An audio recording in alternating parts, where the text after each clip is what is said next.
Now, there's something cool that we haven't spoken about yet, and I'm actually going to be talking to you here for the first time. When we ported XBTC to Cardano, we did it as a Charms token, as part of the Charms standard, not as a CNT.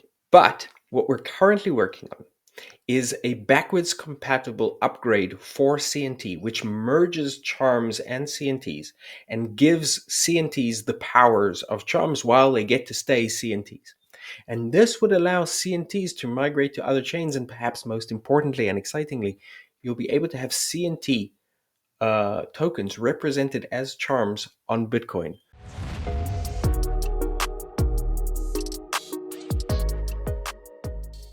What's up, Ada Gang? Welcome into Dapp Central, your home for everything blockchain and crypto here. We are 3 for 3. We've got a lot of exciting information here and a lot of new content when it comes to exposure into the Bitcoin ecosystem. You guys are going to be excited for today's guest. There's just been a big announcement, which I've covered here with Sheldon Hunt, who was one of the key players here in making that happen. And that was the first ever beam of Bitcoin from the Bitcoin ecosystem into Cardano, and then from Cardano back into the Bitcoin ecosystem. And so we're going to be joined by a guest that I had the opportunity to interview back in Dubai. So if you guys recall, this is Diego from the official BitcoinOS team. Without any further ado, let me bring him up. Diego, it feels like it was such a long time ago, man. Welcome back. How are you? It's great to be back. I don't think it was that long ago. I think when was Dubai? Yeah, when we first met, that was must have been October. October. So not that long. Yeah. Yeah.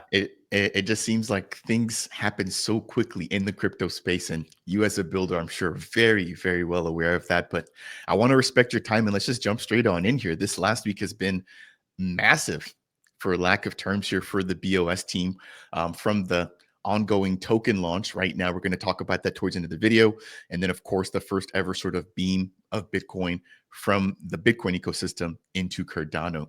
And so before we dive into that exciting stuff, for anybody who's seeing you for the very first time, you know, you're a co-founder of the BOS platform or the BOS network. Can you We call break it down BOS.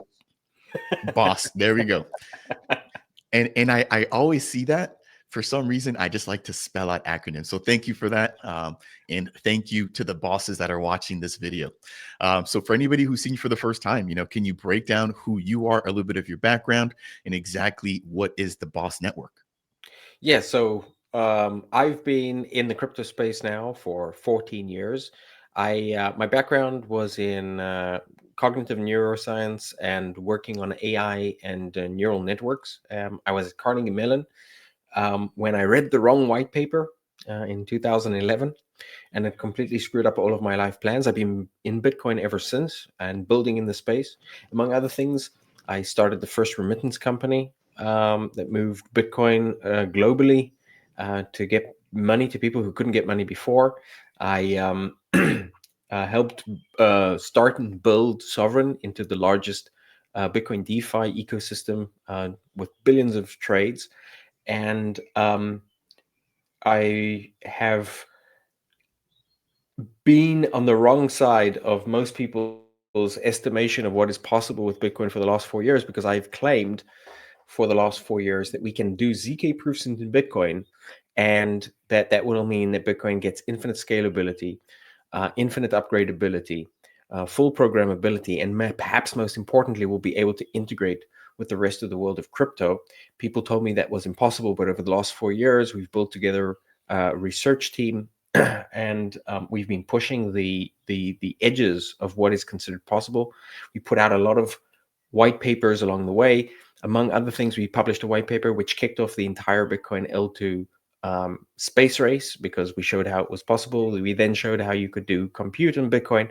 We then showed how you could do ZK proofs on Bitcoin. And then in block 853626, for the first time ever, last year, we demonstrated ZK verification on Bitcoin, and with it, an era of infinite scale and infinite programmability for Bitcoin and the rest of crypto. Okay, perfect. I was saying I love how you remember the exact block number. It really shows your dedication to your craft here. And a lot of that background was actually new to me as well. I didn't realize that you studied at Carnegie Mellon. So that's very impressive, of course. Now, when we're looking at what you guys have just done, for anybody that isn't aware of the scope of the impact, could you maybe break that down? I'm going to share the graphic that you guys shared, and maybe you can just sort of walk us through the entire process. But you guys use a particular term, which is beaming.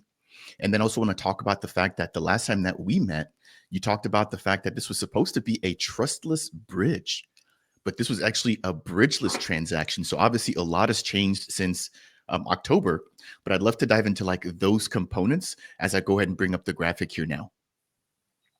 Sure. So you're right. We were talking about a trustless bridge, but we kind of outdid ourselves as we kept on refining and building out the system. We realized that we'd actually invented a new way of managing tokens and a new type of token, which can allow users to port it or beam it from one chain to another chain in the same way that you would do a transaction on one chain, right? Like I can send you ADA without needing to go through a centralized intermediary or through a bridge. We have created a new type of token which can be moved from chain to chain in exactly the same way with a regular transaction. And the way we do this is pretty complicated, but I think a good way to understand this is you can think of tokens having existed in 3 generations. The first generation of tokens were hard-coded and not programmable. So BTC is hard-coded into Bitcoin, ETH is hard-coded into Ethereum, XRP is hard-coded into Ripple. The second generation of tokens were things like ERC20 or CNT, which weren't programmable, but they were still tied to a specific chain. And in fact, they were, and if you move them from one chain to another, you have to go through a bridge. You actually don't get the real token on the other side. You get an IOU. And any smart contract interaction, like if you were using a lending application or a DAO, you can no longer participate in that DAO with the token on the other chain. The third generation of tokens that we are introducing is built differently. It's built using ZK proofs. And what it allows is, for the first time, we have programmable tokens that are unchained and can actually be moved from chain to chain and interact with smart contracts on multiple different chains in parallel. So this is a remarkable idea. It means that you can have a token on Bitcoin which is controlled or interacting with a smart contract on Cardano. It also means that you can port or beam this token from one chain to another. And so to give Bitcoin this, we've generated, and you can go back to the graphic you were showing, the first step in this process is we allow people to take their BTC and kind of add to it this programmability. So you have BTC on the Bitcoin chain. Well, you can have XBTC or programmable BTC on the Bitcoin chain as well, using the same wallets. It's still your BTC. It's just now sort of magical internet money with even more magic. And then the next step there was the user, without going through a bridge, wrote a transaction which moved their XBTC to Cardano. And so, this is the purest way of getting Bitcoin onto Cardano that could possibly exist. So I just got a couple of quick questions there. And I love how you broke down the 3 generations, the tokens, because that was one of the things that I was not able to grab, was when you had mentioned that the BOS token itself would also be an unchained token. That concept didn't really click until now. And so understanding that, if I'm not mistaken, are you guys then able to keep track of the unchained tokens through the use of metadata in the transactions? And if so, how does that look between the Bitcoin blockchain and sort of the chain where it's being beamed or sent to on Cardano? So that's a really actually sophisticated question. And the answer is we don't keep track. And this is one of the secret pieces of source. So because of the way that we've constructed this protocol, each token keeps track of itself. through what is known as recursive proofs. So every single token actually carries within it a full history of all of its transactions. And that's what allows it to move trustlessly from one chain to another. Is that you don't lose that history when you move from one chain to another chain. And so you can actually move between chains and keep that history with you. It's also that which allows you to continue to interact with smart contracts, even though you may be on different chains, because we have this recursive component to the token. Now, there's something cool that we haven't spoken about yet, and I'm actually going to be talking to you here for the first time. When we ported XBTC to Cardano, we did it as a Charms token, as part of the Charms standard, not as a CNT. And so it would have been a second. If things stay that way, basically there would now be two native token protocols on Cardano, CNT and Charms. But what we're currently working on is a backwards compatible upgrade for CNT, which merges Charms and CNTs and gives CNTs the powers of Charms while they get to stay CNTs. And this would allow CNTs to migrate to other chains, and perhaps most importantly and excitingly, you'll be able to have CNT tokens represented as Charms on Bitcoin. We think in the not too distant future. That is massive. And thank you for breaking that alpha here. You want to talk about unlocking possibilities. Like what you just did the other day was obviously a sort of like a milestone on its own, but now opening up the floodgates to allow for any CNT in the Cardano ecosystem to be able to be, beamed or bridged into other UTXO blockchains is massive.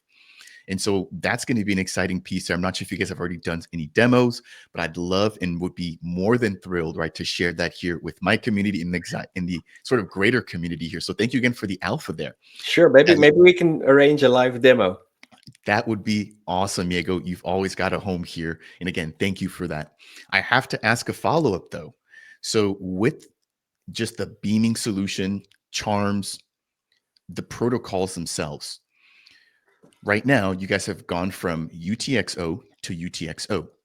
Has there been any thoughts, any talks about the inclusion of, different accounting models, i.e. EVM as well, So Yeah. could we potentially see beaming being done there with the recursive proofs that you mentioned? Yes. So as we've been talking about for a long time, Cardano has very significant advantages in the fact that it's UTXO based. But Ethereum also has very significant advantages in the fact that there's much more advanced developer tooling on Ethereum.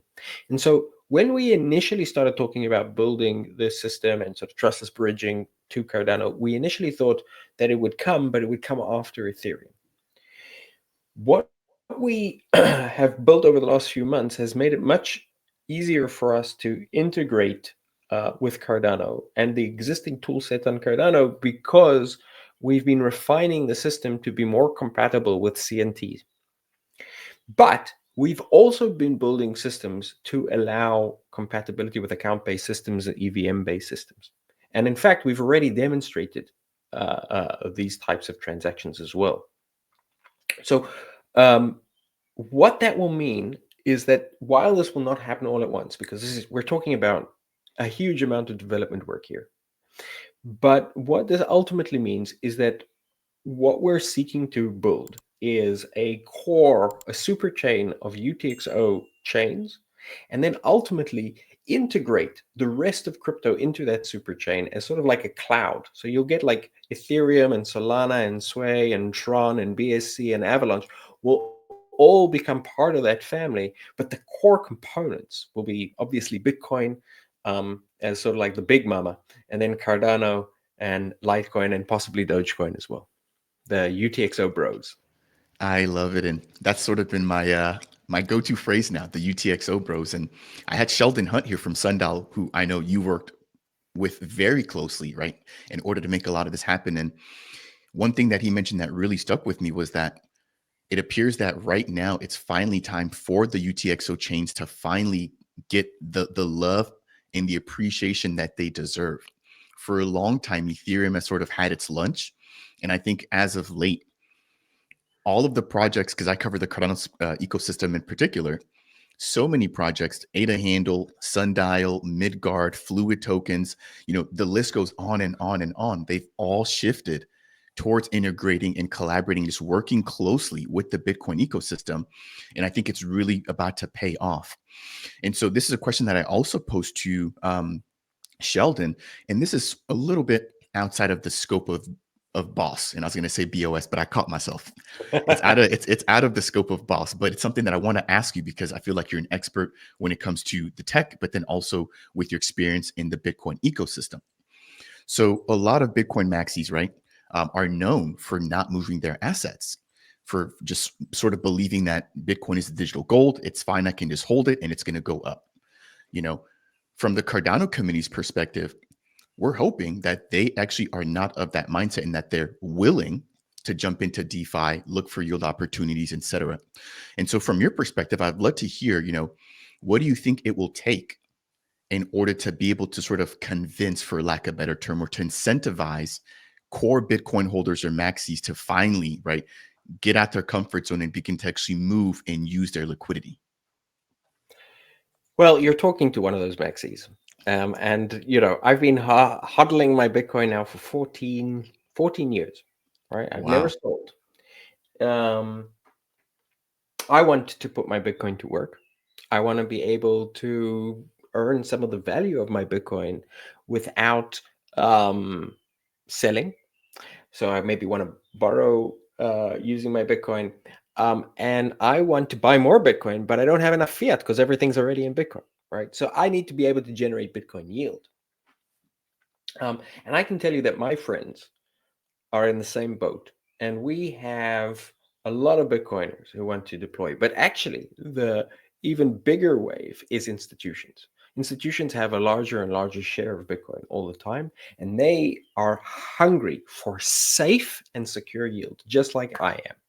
And so the big thing that our technology allows is it allows Bitcoin to enter into action without taking on new counterparty risks, without a federation. And this really does, for the first time, make people like me and large institutions comfortable with using the funds.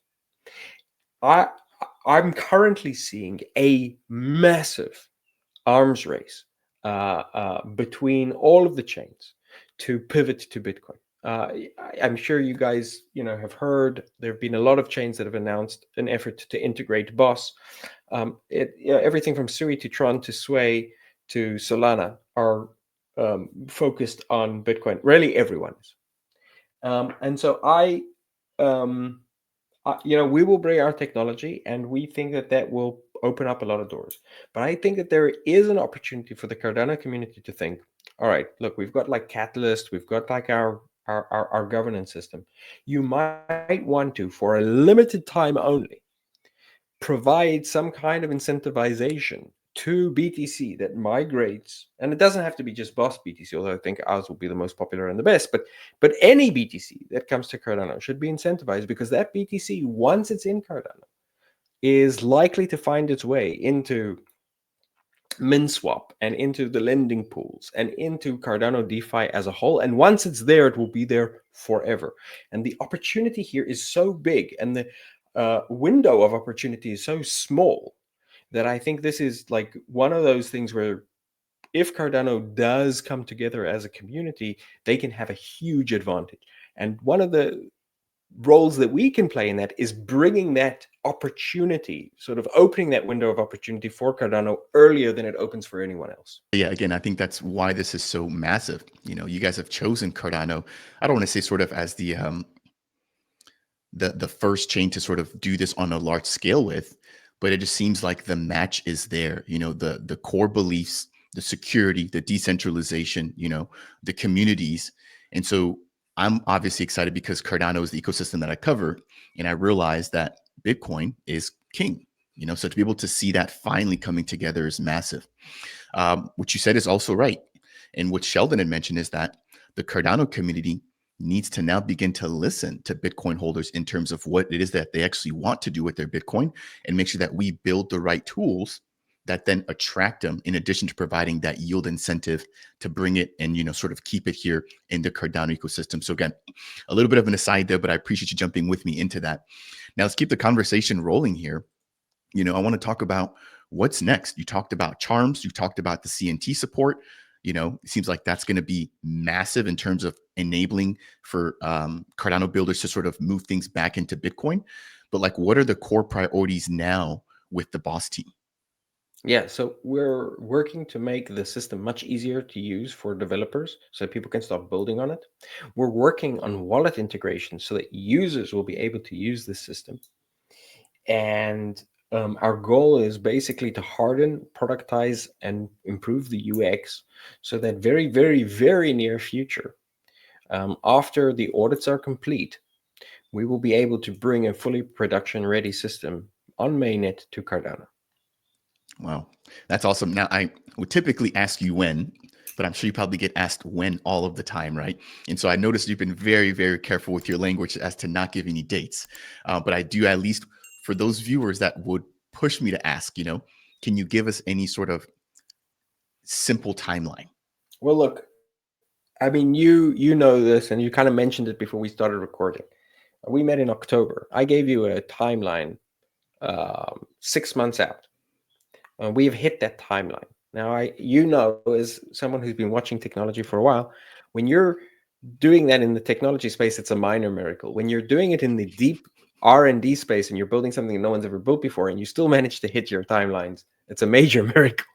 So I don't want to jinx things, but I can say that, let me put it this way. We've already started the external third-party audits, security audits. Once those are complete, we will be mere weeks away from having the first examples of users having XBTC on Cardano. That is amazing to hear. Now, as a follow-up, I feel like it's only right for me to ask because, again, we've had conversations very similar to this conversation about stable coins in the ecosystem, and liquidity is always a question. So when the actual BOS beaming solution goes live and it's ready to roll out for the main public or for the masses, could we expect the BOS team or sort of like the BOS entity, right, to provide any liquidity or BTC initially or early on? We're definitely looking at that, and we are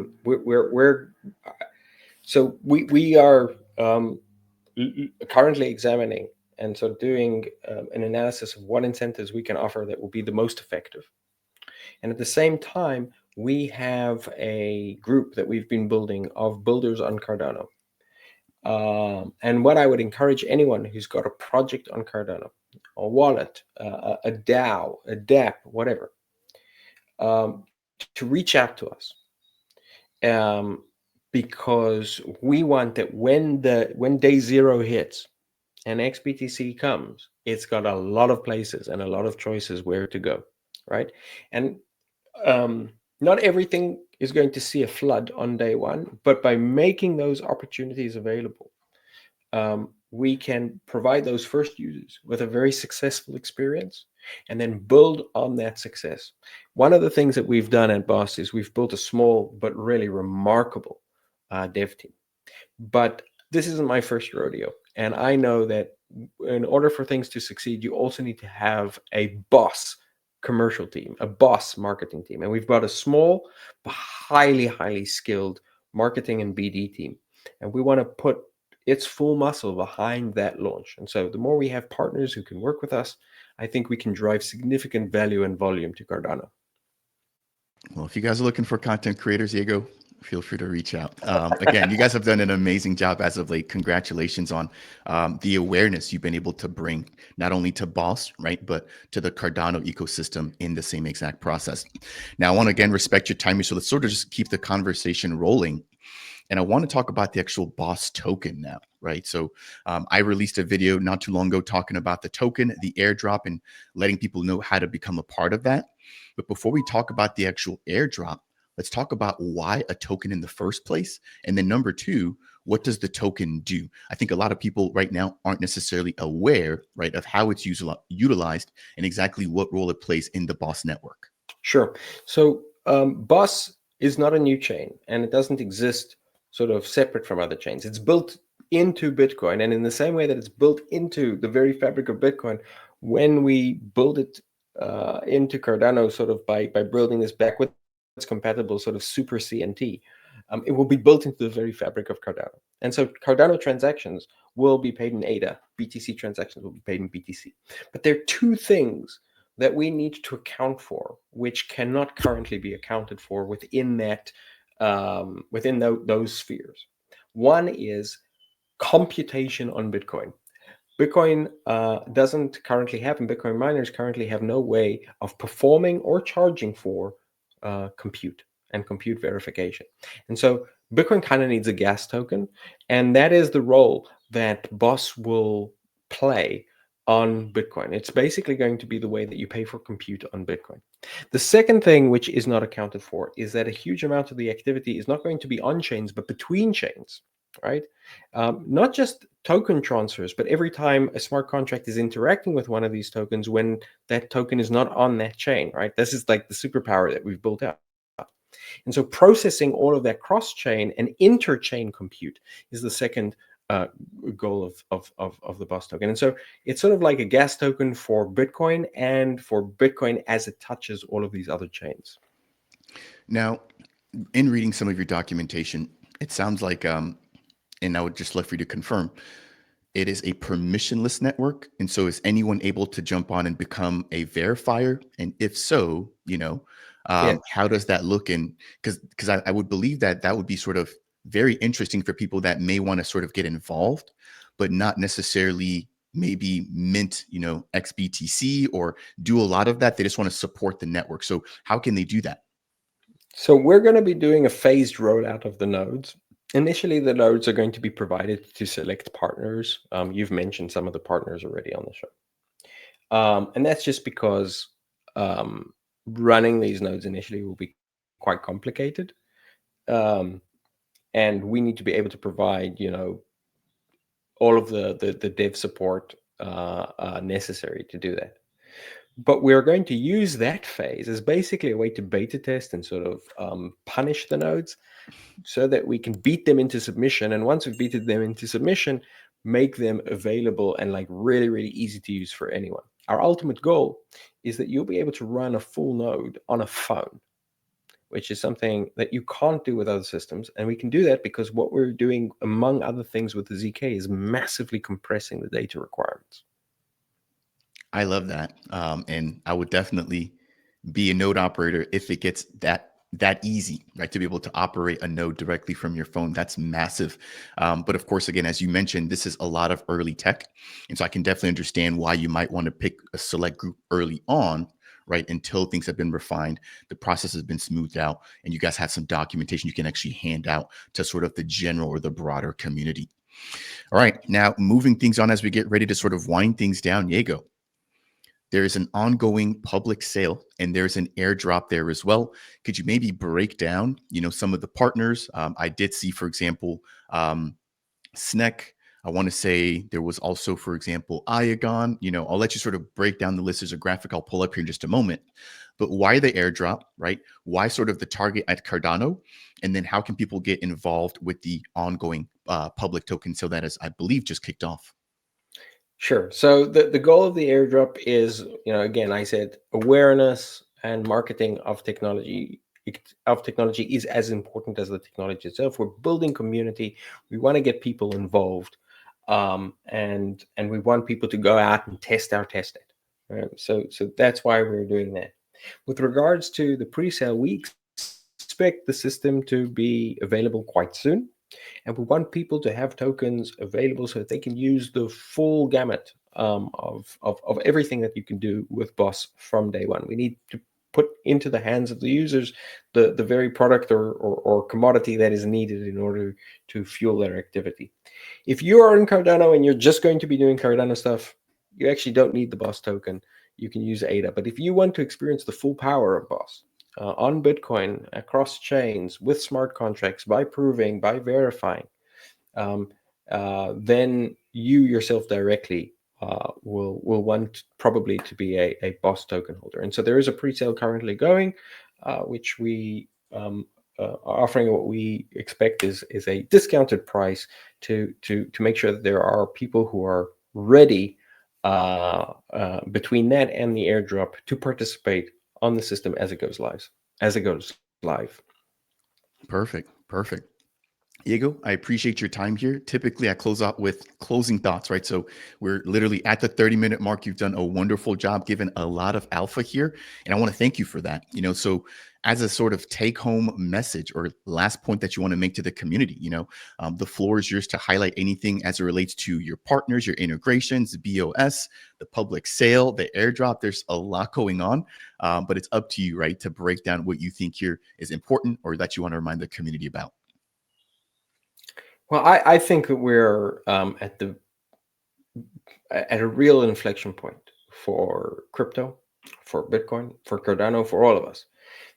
We've been hearing stories about what crypto can be for 15 years, the internet of value and all of that. But most of those stories have just been stories, and they haven't been delivered. And I think the big reason is that the technology was not there. But, work that's been done on Cardano, work that's been done on Bitcoin, work that's been done by BOS, and a lot of the work that you know, has inspired us has been sort of like EUTXOs, has been a major inspiration for how we've constructed our system. All of this stuff is now coming together to finally allow crypto to graduate to a place where Bitcoin can integrate with everything else, reducing the fragmentation, making security more homogeneous and easier to understand for everyone.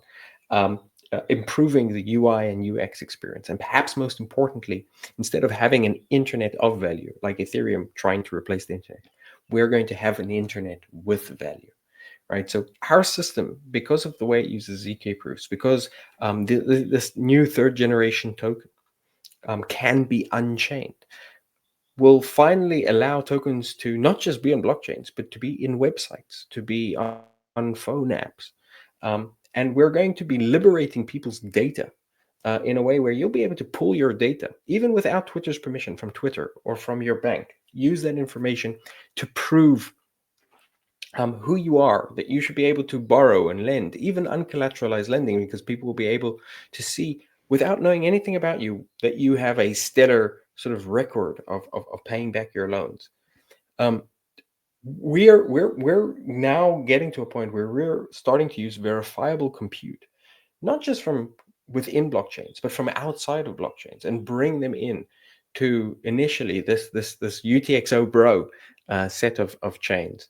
And so I think the era that we're in now is going to take us beyond the casino phase of crypto and into the true finance and the true internet with value phase of the internet. And it's happening at the perfect time. It's happening just as AI is going to require this, just as government regulation is loosening, and just as institutions are entering the space.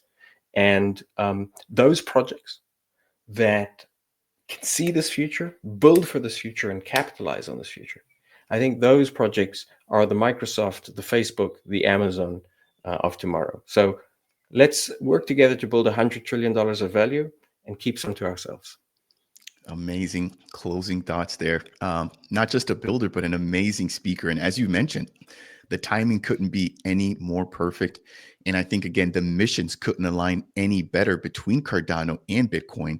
A lot of people here in the Cardano ecosystem sort of considering Cardano as the more serious project, right? Trying to look outside the memes, trying to look outside just like the everyday minutia, thinking bigger picture.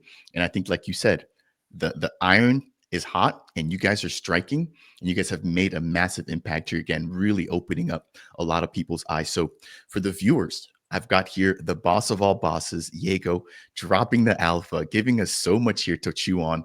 I'd love to have you back on for part 2, but this has been an amazing recap of your recent achievements and exactly what we can expect from the boss team moving forward. For you, the viewer watching, right, regardless of wherever you're at, if you want to join the boss family, check out the links down below, links to everything that he's mentioned, their white paper, their light paper roadmap, and all the details that you can go ahead to participate within their ongoing airdrop. You'll have to hurry up, and as well as their ongoing pre-sale. Now, if you've enjoyed today's video, I would appreciate you as a content creator just to smash that thumbs up. It is really one of the easiest ways to support me and, of course, the BOS team here. If you have any questions, also make sure to go ahead and leave those down below. I review those. I'll pass this over on to Diego and his team. As you guys saw there, he's very hard to stump. So we'll see if you guys have some good ones there. That said, and as always, again, Diego, thank you for your time, and we'll see you all in the next one. Cheers, everybody. Take care. Thank you very much.